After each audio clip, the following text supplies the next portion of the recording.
idea.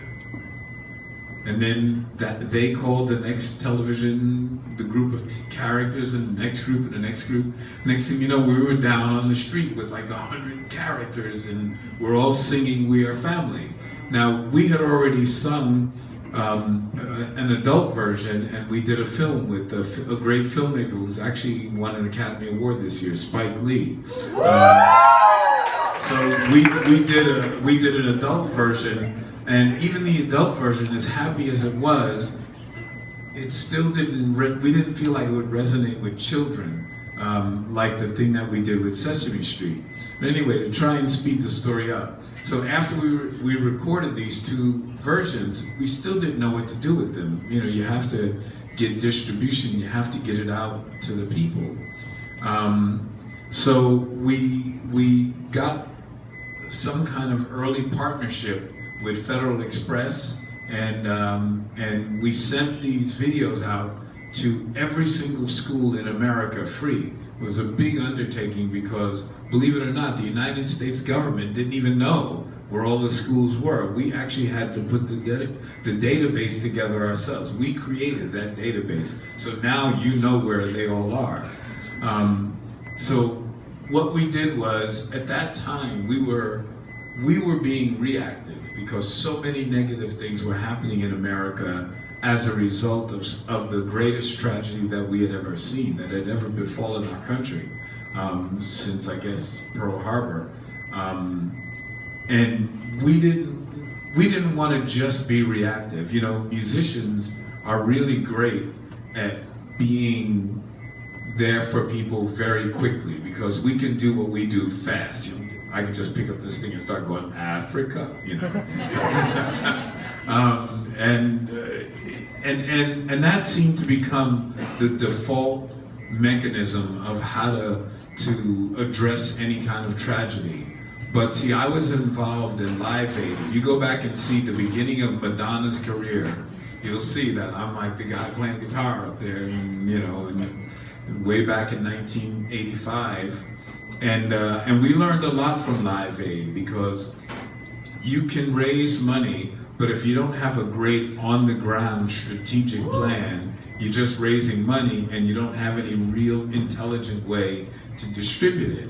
And I didn't want to be that person that put a great effort into something and then you just let it go.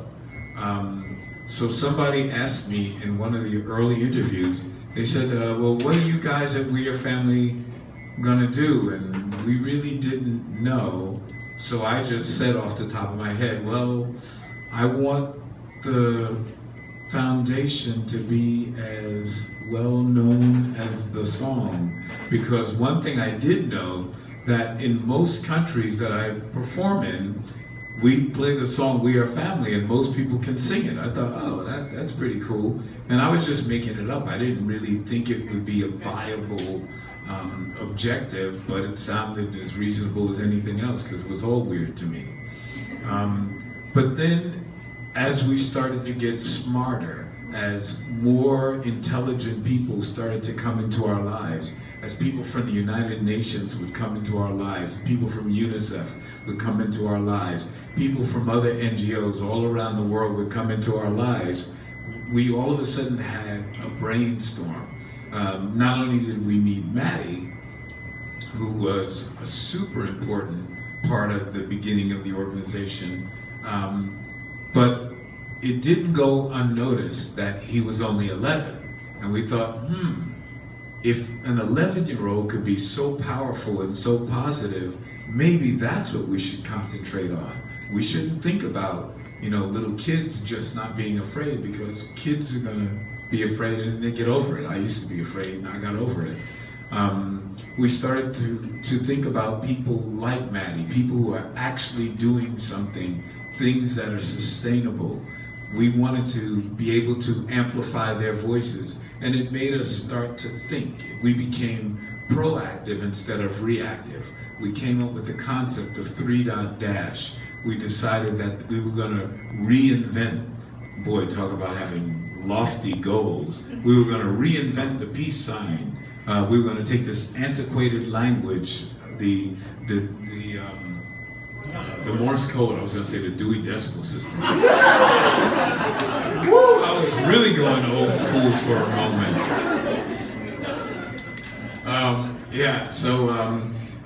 We decided to just, instead of doing that, we were going to create a symbol for that.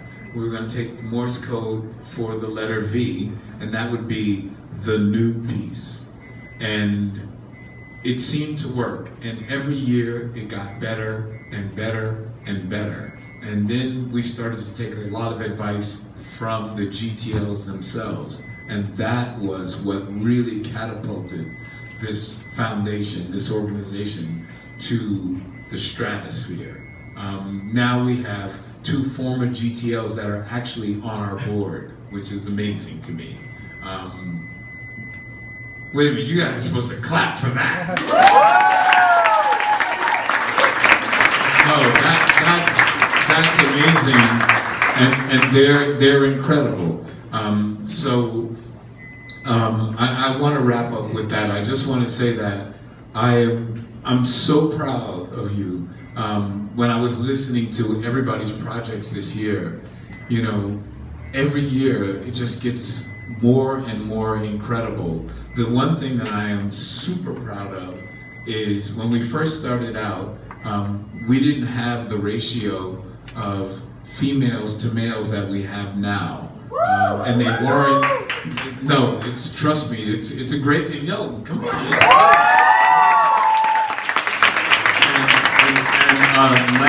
Last year was a real tipping point. It was like, all of a sudden there were so many girls that were like techies, and we were like, check this out, we got coders, this is awesome.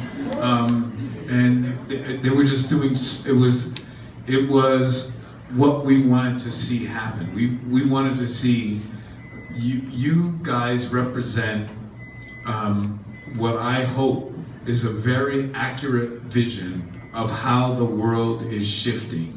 And it makes me proud that we could be a very small but hopefully important part of it. Someone told us a couple of years ago that we are one of the most important teen organization, whatever that means. We're one of the most important, you're one of the most important teen organizations that exist. And whether someone else says it or not, that's certainly the way I feel. I'm so proud of you. Every year you make me more and more proud. You make me feel like my life has another set of purpose and responsibilities, and you're awesome. You're awesome as hell, and I love you all, even though this is our first date. But you're just great and wonderful, and I want us to move along so we can start hanging out together and get to my man Don. But anyway, thank you guys so much. This is going to be a great, great week, and it's going to fly by. And as I say to the GTLs every year, this family, we're like the mob. You never get out. You are with us for life because we're with you for life. Thank you guys so much.